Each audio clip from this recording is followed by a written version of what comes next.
नमस्कार साथियों, रेडियो ऊर्जा से मैं हूँ आरजे विभूति और आप सभी का स्वागत करते हैं कार्यक्रम सेहत ज़रूरी अब आपके गांव तक, जो कि एनसीएल सीएसआर के सौजन्य से प्रस्तुत किया जा रहा है। सेहत की बातें तो बहुत हो गई, अब बात करते हैं मॉनसून के मौसम की। अब जैसा कि आप सभी जानते हैं कि मॉनसून का मौसम आ रहा है और इस मॉनसून के साथ कई सारी दिक्कतें आती हैं, खासकर गांव वालों की ओर, अगर ध्यान दें हम तो चलिए आज इसी टॉपिक पे हम बात करने वाले हैं मॉनसून के बारे में। और आज हमारे साथ स्टूडियो में मौजूद हैं एमपीईबी से अजीत सिंह सर जी। सर, आपका रेडियो ऊर्जा में बहुत-बहुत स्वागत है। जी, धन्यवाद। तो सर, सबसे पहले हम चाहेंगे कि आप हमारे दर्शकों एवं श्रोताओं को अपने बारे में बताइए। जी, आज इस रेडियो ऊर्जा कार्यक्रम में मैं सभी दर्शकों को नमस्कार करता हूँ। मैं अजीत सिंह बघेल, अधीक्षण अभियंता, मध्य प्रदेश पूर्व क्षेत्र विद्युत वितरण कंपनी लिमिटेड सिंगरौली से।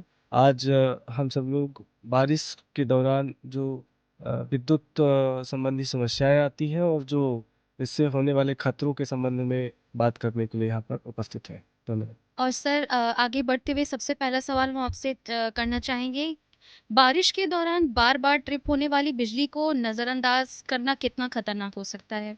जी, सभी दर्शकों को मैं बताना चाहूँगा कि यदि आपके घरों की लाइट बार-बार ट्रिप हो रही है, उसके कई कारण हो सकते हैं, लेकिन मुख्य रूप से आपको यह ध्यान देना चाहिए कि यदि कि घर की वायरिंग कहीं शॉर्ट हो रही है या कि कहीं कोई लीकेज करंट हो रहा है, तो यह एक मुख्य कारण हो सकता है और इसको आपको तुरंत संज्ञान में लेना चाहिए। और मेन स्विच यदि आपके घर में लगी हुई है, तो उसको तुरंत मेन स्विच डाउन कर देना चाहिए, जिससे कि वो करंट आपके घरों में ना फैले।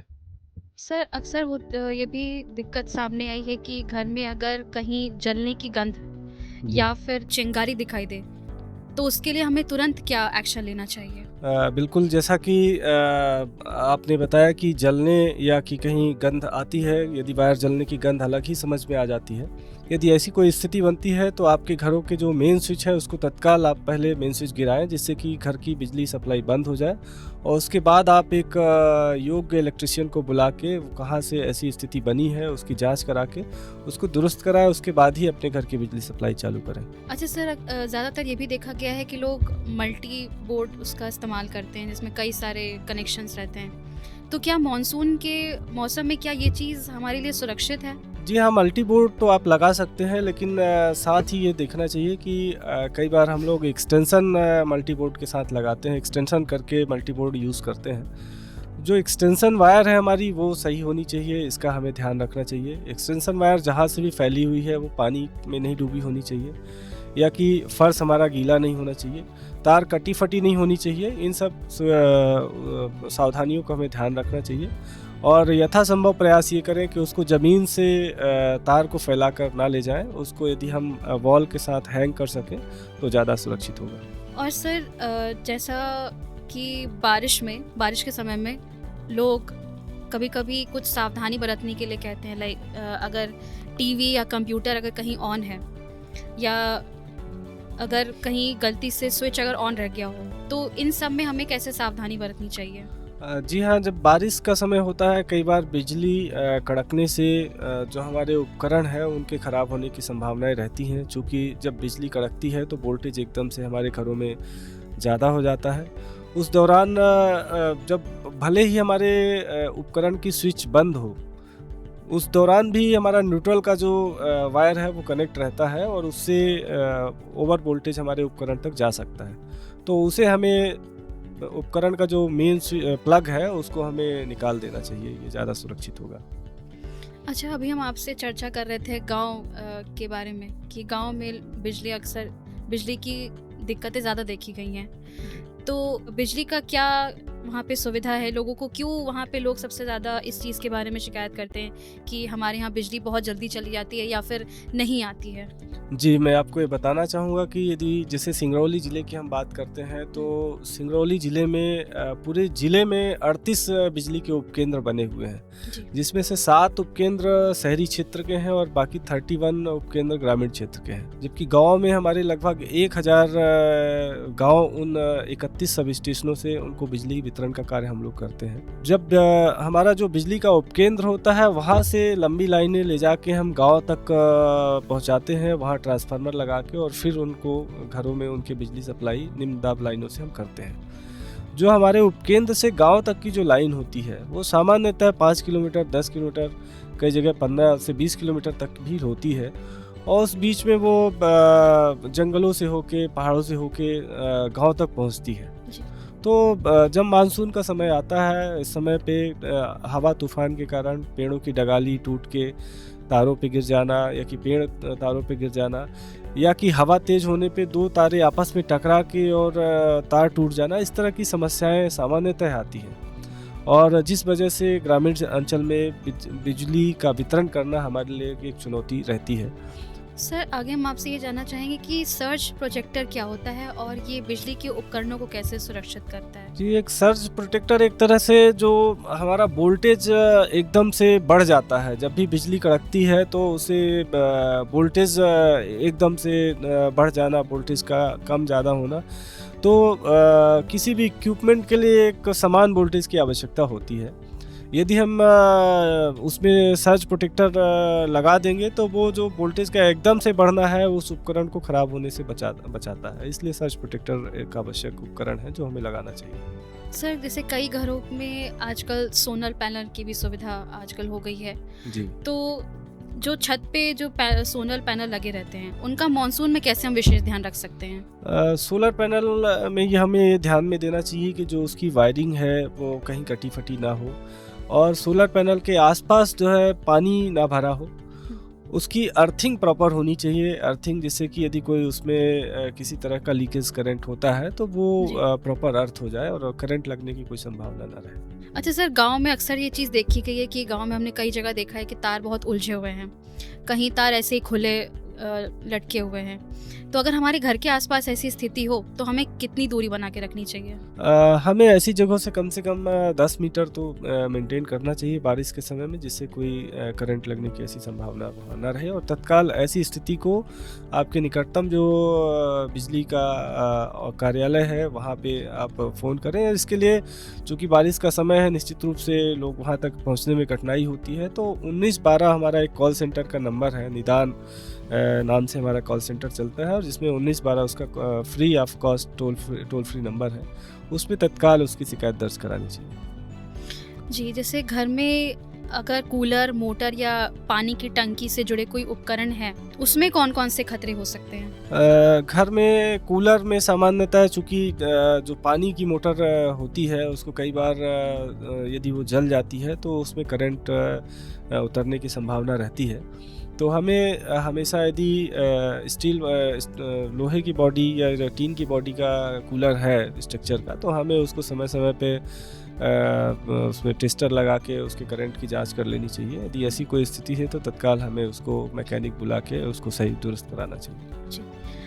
सिंगरौली में कई सारे गांव, अगर हम चितरंगी गांव की बात करें या फिर हम बैढ़न ब्लॉक की अगर हम बात करें, बैढ़न के गांव में जितने भी किसान काम करते हैं बारिश में, तो उनको बिजली से कैसे सावधानी रखनी चाहिए? जी, ये जुलाई महीने में किसान निश्चित रूप से अपने खेती कार्य करने के लिए खेतों तक पहुंचते हैं, और कई बार सिंचाई इत्यादि करने के लिए भी चूँकि धान के समय में भले बारिश का समय है लेकिन फिर भी लोगों के द्वारा पंपों का उपयोग खेतों को भरने के लिए किया जाता है। जी।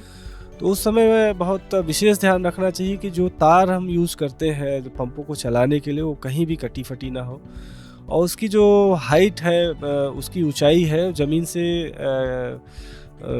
सर्विस तार भी यदि आपने खींची है तो कम से कम 10 फीट ऊंची रहे, जिससे किसी भी तरह से किसी व्यक्ति के या किसी मवेशियों के फंसने की संभावना उस पर ना रहे। एक सबसे कॉमन सवाल है, जैसे लोग अक्सर ये जल्दीबाजी में करने का सोचते हैं कि हम जो भी तार अगर भीगा हुआ है तो उसको वो हेयर ड्रायर से या फिर सुखाने की कोशिश करते हैं, तो क्या ये सुरक्षित है? जी, मैं बिल्कुल सभी को सजेस्ट करूँगा कि ऐसा करना बिल्कुल सुरक्षित नहीं है। हमें हमेशा यदि कोई वायर गीली है तो पहले उसको उसकी स्विच बंद करें और उसको प्लग से बाहर करके उसको सुखा लें, सूखे कपड़े से पोंछें, और उसके बाद ही हमें जो है उसका यूज़ करना चाहिए। घर में जो बिजली से जुड़ी जो समस्याएं होती हैं, उसमें सबसे आम कारण क्या है? सामान्यतः घर में ओवरलोडिंग के कारण या कि कहीं लीकेज करंट के कारण, शॉर्ट सर्किट होने के कारण इस तरह की समस्याएं आती हैं।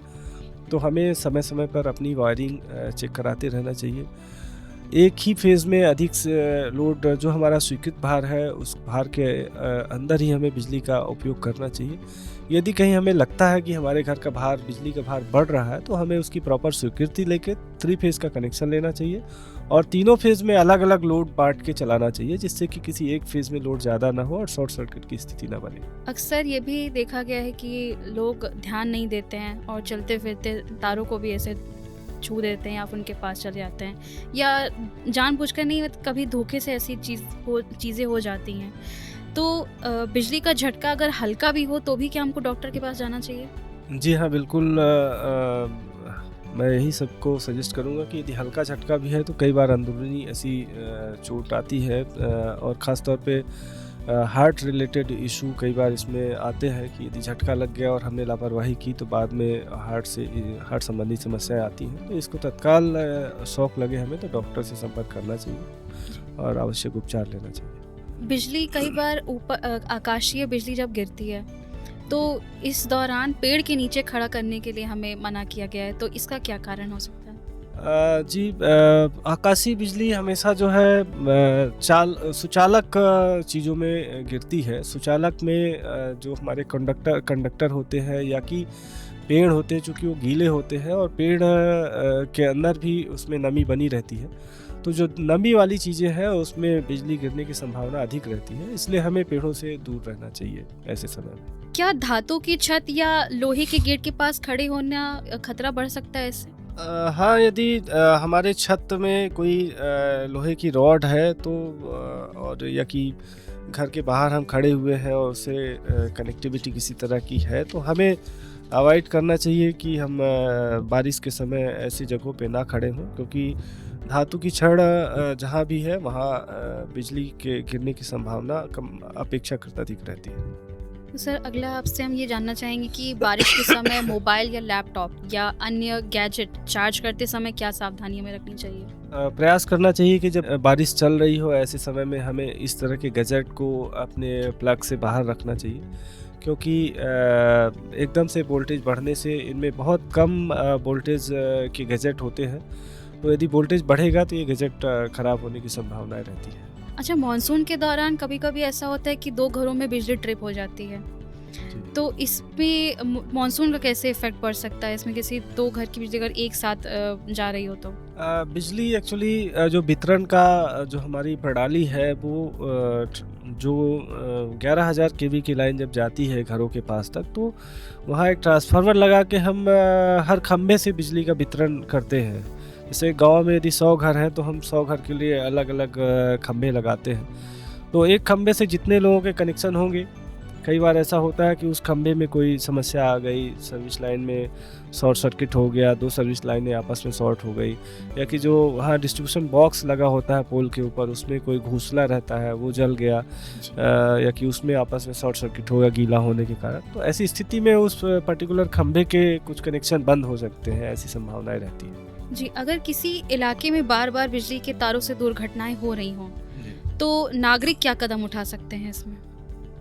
नागरिक को तो जो हमारे बिजली के उपभोक्ता हैं और जो वहाँ के जन सामान्य हैं उनको तत्काल ऐसे स्थलों का चयन करके उनको संबंधित अपने वितरण केंद्र कार्यालय में, कनिष्ठ अभियंता कार्यालय में उसकी शिकायत दर्ज करानी चाहिए। और हमारा कॉल सेंटर जो है 1912, उसमें एक्सीडेंट इमरजेंसी का एक अलग शिकायत का सिस्टम है, उसको प्राथमिकता में दर्ज किए जाने का प्रावधान है। तो उसमें 1912 में आप इस तरह की शिकायतों को उपभोक्ता जो है दर्ज करा सकते हैं, जिनको प्राथमिकता पे देखा जाता है, उनको समाधान किया जाता है। जी, आगे हम आपसे जानना चाहेंगे कि बिजली विभाग द्वारा जारी सुरक्षा निर्देशों को आम जनता तक पहुंचाने के लिए क्या प्रयास किए जा रहे हैं? अभी लगातार हम लोग अपने लाइन कर्मचारियों की समीक्षा बैठक लेके और जो आउटसोर्स कर्मचारी हैं सभी को हमने जागरूक किया है और सभी हमारे उपभोक्ताओं को भी अलग-अलग माध्यम से हमेशा जागरूक करते रहे हैं।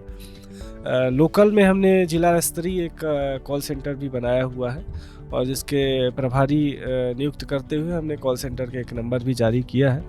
तो ऐसी कोई स्थिति यदि बनती है तो उपभोक्ता हमारे कॉल सेंटर नंबर पे संपर्क करके और अपनी समस्या दर्ज करा सकते हैं। सर, क्या वो आप नंबर हमारे दर्शकों एवं श्रोताओं को बता सकते जी हैं? हाँ, बिल्कुल। सर्वप्रथम तो मैं सभी उपभोक्ताओं को बताना चाहूँगा कि किसी भी तरह की बिजली की समस्या के लिए हमारा 1912 कॉल सेंटर सेंट्रलाइज़ है। पहले आप 1912 में शिकायत दर्ज करा सकते हैं और फिर उसकी शिकायत के समाधान के लिए आप हमारा जो लोकल कॉल सेंटर है, जिला स्तरीय कॉल सेंटर है, उसमें उसका मोबाइल नंबर है 8989989417 और लैंडलाइन नंबर है 0780505297411। इसमें आप अपनी शिकायत दर्ज करा सकते हैं और वहाँ से जो संबंधित अधिकारी हैं वो शिकायत का निराकरण सुनिश्चित कराएंगे। स्कूलों और सार्वजनिक भवनों में मॉनसून के दौरान बिजली सुरक्षा के लिए कौन-कौन से इंतजाम ज़रूरी हैं? जी, स्कूलों में हमेशा ये ध्यान देना चाहिए कि जो स्कूल का कैंपस है वहाँ कोई बिजली का तार कम ऊंचाई पे ना हो।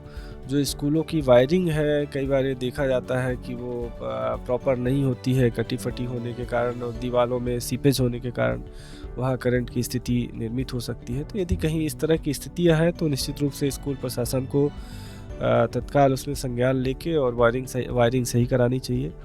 यदि स्कूल कैंपस के आसपास कोई ट्रांसफार्मर लगा हुआ है, बॉक्स उसका खुला हुआ है, तो ऐसी जगहों पे भी तत्काल जो क्षेत्रीय कार्यालय है, बिजली के कार्यालय है, वहाँ पे स्कूल प्रशासन के लोग वहाँ पे संपर्क करके उन बॉक्सों को, ट्रांसफार्मर के बॉक्सों को सही कराने के लिए अनुरोध कर सकते हैं, जिससे चूँकि बच्चे कई बार खेलते हुए वहाँ तक पहुँच जाते हैं, इसलिए उनकी सुरक्षा के लिए हम सभी लोगों को जागरूक रहते हुए ऐसे प्रयास करने चाहिए। मानसून के दौरान गाँव में बाढ़ आ जाती है और इसमें जल भराव भी काफ़ी ज़्यादा होता है। तो इस स्थिति में घर में जो बिजली सप्लाई होती है उनका बंद करने का सही तरीका क्या है?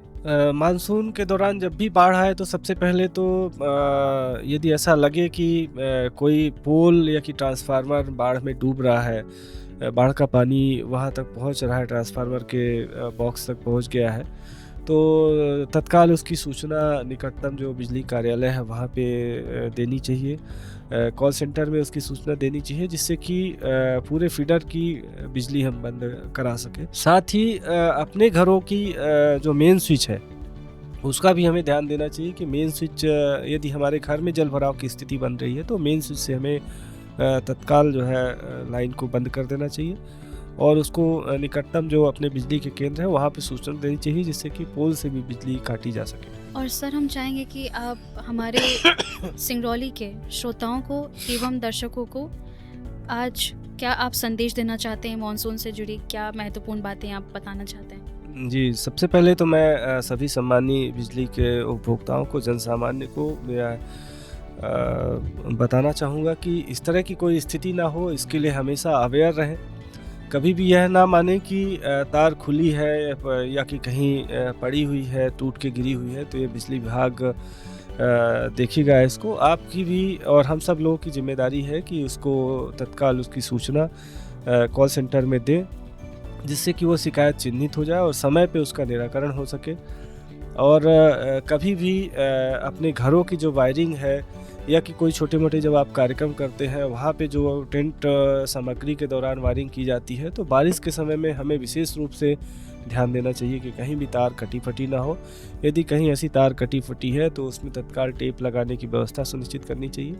और हमेशा घरों में यदि आपके मेन स्विच नहीं लगा हुआ है तो मेन स्विच अनिवार्य रूप से लगवाएं, जिससे कि कोई भी ऐसी स्थिति बने तो हम मेन स्विच से बिजली को बंद कर सकें। सर, बहुत-बहुत शुक्रिया आपका कि आपने अपना बहुमूल्य समय हमारे साथ व्यतीत किया। धन्यवाद। और आप सभी का बहुत-बहुत धन्यवाद कि आप हमारे साथ जुड़े रहे और इस कार्यक्रम को और बेहतर बनाया। और आप सभी का बहुत-बहुत धन्यवाद करते हैं और इसी जानकारी के साथ आप हमारे साथ जुड़े रहिए। कार्यक्रम सेहत ज़रूरी अब आपके गाँव तक। नमस्कार।